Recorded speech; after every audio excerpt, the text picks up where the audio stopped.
Hey there guys, welcome to Anthony Reviews, where Anthony reviews. Superman has had a lot of iconic looks over the years, although none are more controversial than the mullet look from the 90s.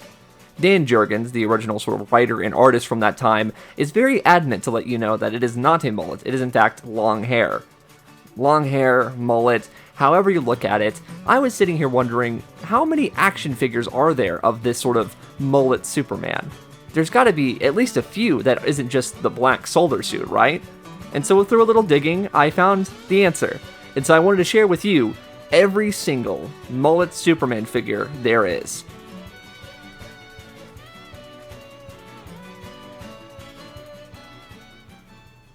So if we're talking about mullet Superman, of course we're going to start off in the 90s. This is the era that originated the long-haired look for Superman. Post-Superman dying and returning, he comes back with this long, luscious hair, and manages to keep it around for a bit of a decent time. Around this time, Kenner is wanting to make a Superman toy line like they did with their Batman movie and animated series toy lines.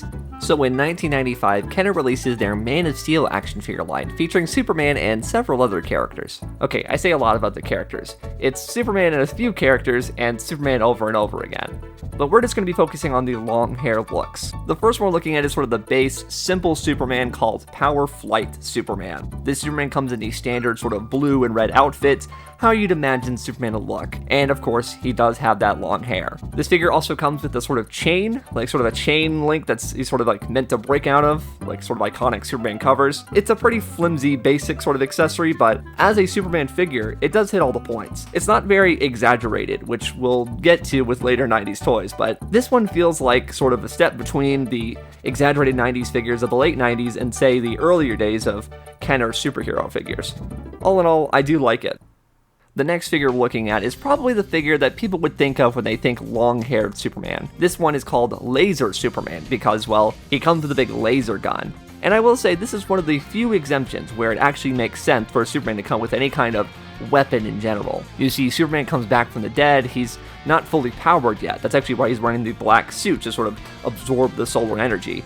And without those powers, he's actually fully loaded with guns in the comics. So the fact that this Superman figure, representing that sort of return of Superman, it's kind of cool that he does come with a gun. It works with that version. The figure itself does look really nice. It's very simple, it's just that black suit, but we do get enough sort of silver details here and there, and it looks good. It does look like the comic version, and not an exaggerated version or any kind of alteration. It looks like it's from the comics, which I can appreciate. Our next one here is sort of taking a journey into the variants, if you will.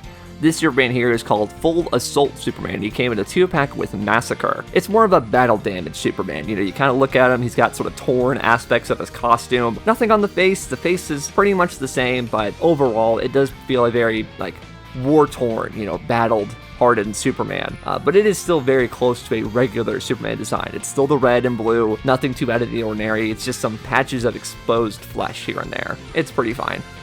After that, we do have another 2-pack, this one being Batman and Superman related, which from what I can tell is the first time Kenner ever packaged Batman and Superman together. Unfortunately, it is these sort of weird outfits. They're called Cyberlink Superman and Cyberlink Batman. He does have sort of weird armor. It's got Superman colors in there, with some black thrown in, I guess. I think there could be a way to make Superman in armor look good.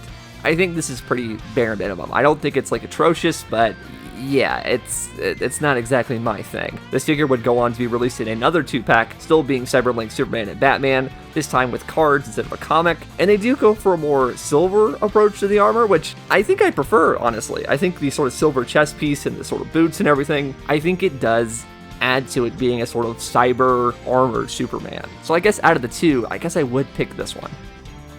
Going back to the sort of single-carded figures, we are looking at Solar Suit Superman, and yeah, it's kind of funny that, you know, the other one, the black suit, is more of a solar suit. This one is kind of a bronze-ish color. I'm not a huge fan. I don't know. This just looks like a busy Superman design. Nothing a lot of, like, interesting things going on. He's got, like, what is it, like a backpack that has a missile launcher? No. The colors are ugly. I don't like this one.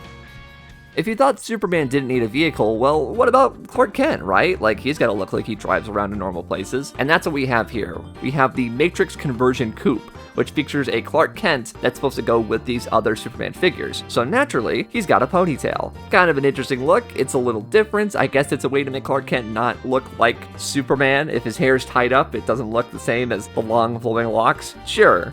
I do like this Clark Kent in general, though. He's got sort of a blue jacket with some tan pants. We don't get a whole lot of Clark Kent figures, so it is kind of nice to know that Clark drives a nice car and can change it to Superman whenever he wants.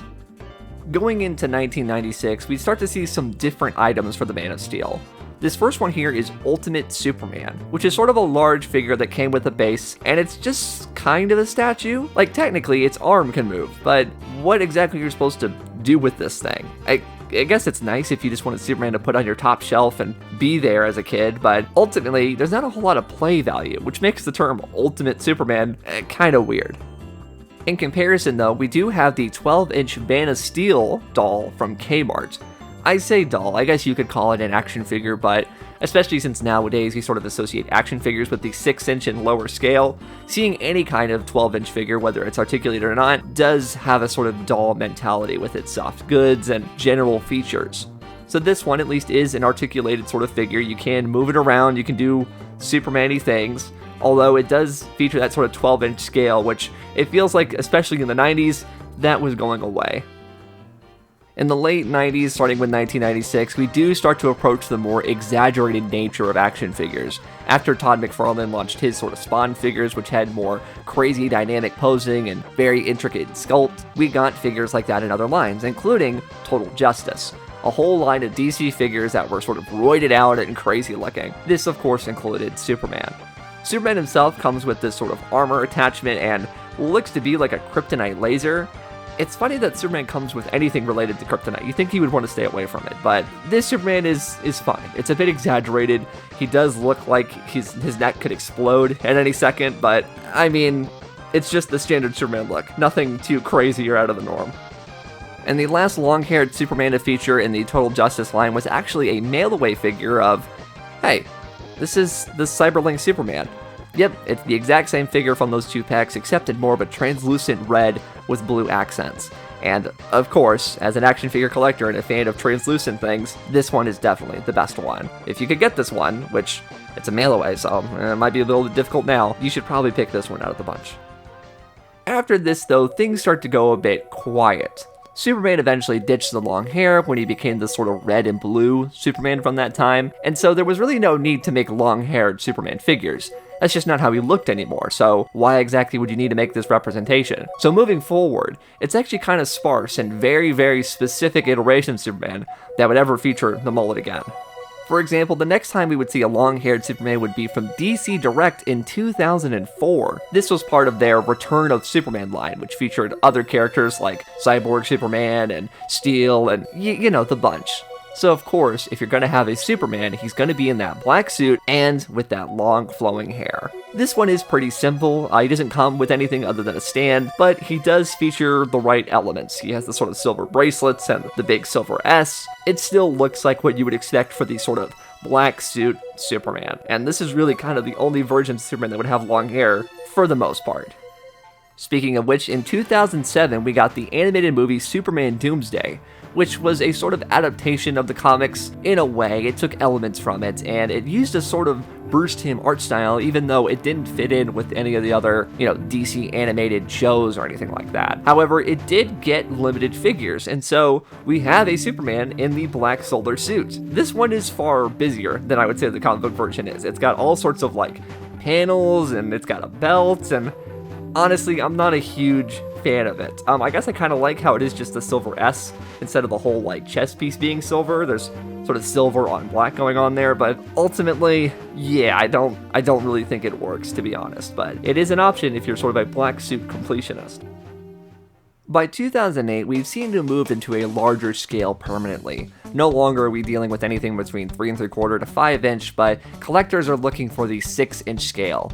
And that, of course, was being provided by Mattel and their DC Universe Classics line, which, in my opinion, is still the standard when it comes to DC 6-inch figures today. After doing some normal versions of Superman, we do eventually get the black solar suit, the rebirth suit, whatever you want to call it, the return of Superman. Obviously, we've been looking at this suit for this entire video, so all the details that you'd expect are there. The silver bracelets, the little toe bit, it's present.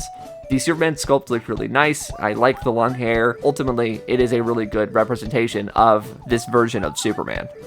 To follow that up, they did actually release a version of a regular Superman with that long hair. I mean, he did go around as Superman with the long hair at some point, so it does make sense to use that head that you made with that new long hair and put it on your standard Superman body. I really do appreciate that they made both the black and regular suit for this. It's something that I wish they would do more often with figures. If they do one or the other, just do both. Mattel managed to hang on to the DC license for quite some time, so by 2010, while they're still making things like Justice League Unlimited figures, they showed off pictures at Comic-Con of a Justice League Unlimited Hereafter pack. One of those figures included was a long-haired Superman. Okay, I'll get a little honest with you guys here. At this point, it's not exactly the mullet Superman, right? But I figured I'd talk about some other longer-haired Superman while we're here. So this figure is sort of a representation of this version of Superman. Superman is sent into the far, far off future. He sort of becomes like a Mad Max, almost like barbarian type character, and eventually teaming up with someone like Vandal Savage, and it's a whole thing. It's a really good episode. It's a two-parter, actually. Go give it a watch. But this figure, of course, is a very, very different take, but it still looks good. It looks like the character from the show, and it's cool to kind of see Superman in such a drastic difference without feeling like it's this complete sort of distancing from a regular Superman for toy reasons. It still feels like there's a purpose behind this design. Then, for over a decade, we get no long-haired mullet Superman figures. Like I said earlier, when you were doing the long-haired Superman, you're kind of focusing on that one black suit design. And when they were doing this, I guess DC and whoever else had the toy license at this time had no interest in doing any more versions of that character. We did get one black suit Superman from the DC Essentials line, but didn't have the long hair. It was just reused from another Superman head with a sort of 5 o'clock shadow. A weird choice, for sure. But eventually, in 2021, while McFarlane Toys has the license, we do get some long-haired Supermen. The first one here is a DC Multiverse Death Metal Superman. Now, once again, this is not the mullet Superman, I understand that, but he does have long hair, which clearly in action figure form, we don't get that much anymore. This one is a much more, I guess, I said Mad Max earlier with Hereafter, but this one really feels like a post-apocalyptic Mad Max Superman. He's got sort of a deformed arm, he's got chains on him. Yeah, this is not your average Man of Steel for sure, but he does have that long flowing hair. In 2022, we return to the tried and true black Superman suit from Mafex this time. This Mafex figure is probably the best representation of the sort of Dan Jurgens artwork that we've gotten thus far. It looks immaculate, honestly. It's got all the details right, the hair is perfect, in my opinion. Really, if you're gonna get a black suit Superman, this is probably your best bet. The Mafex figures in general for DC have just been stellar. They're accurate to the comics, they're beautifully sculpted, fully articulated, come with tons of accessories. This figure is a home run. In 2023, we move back to the world of McFarlane Toys with the DC Multiverse Superman and Crypto. Now, this is a figure sort of two-pack. I struggle to say two-pack because Crypto isn't really a figure, he's more of an accessory. But either way, this Superman is clearly meant to represent the sort of 90s era Superman with that long hair, this sort of standard blue and red color scheme. It's what you'd sort of expect from this era, right? Well, I'm not a fan, honestly.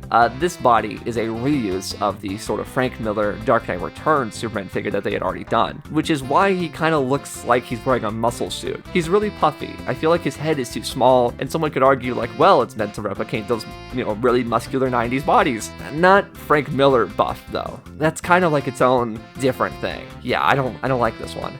And then for whatever reason, the sort of Platinum Edition variant is green. Him and Crypto are sort of this translucent green color. I guess they have kryptonite poisoning or something, no clue.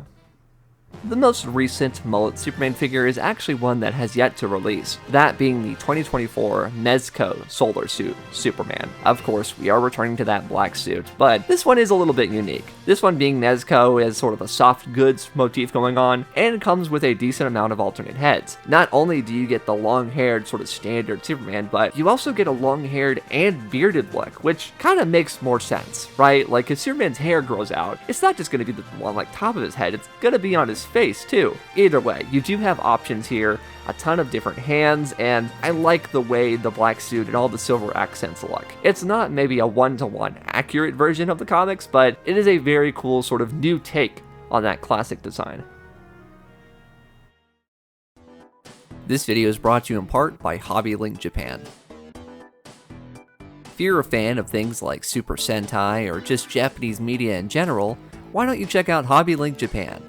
They've got figures, statues, and a whole horde of different kind of collectibles. Click the link down in the description below to check out Hobby Link Japan today. So there you guys go. That is every single long hair / mullet Superman action figure there is to this date. Thank you guys so much for watching the video. This was a lot of fun to put together. You know, this idea was just sort of a random one that came into mind, so it was exciting to kind of put it together and get it out there for you guys. If you like this video, want to check out some of my other DC related videos, I have tons of other stuff on Batman, Green Lantern, you name it. And if you want to check out something new, well, there's other stuff on the channel, so if you'd like to check that out, subscribe for future videos as well. You know, do you guys have a favorite long-haired Superman figure or a favorite Superman figure in general? Go ahead and comment that down below. I would love to hear it.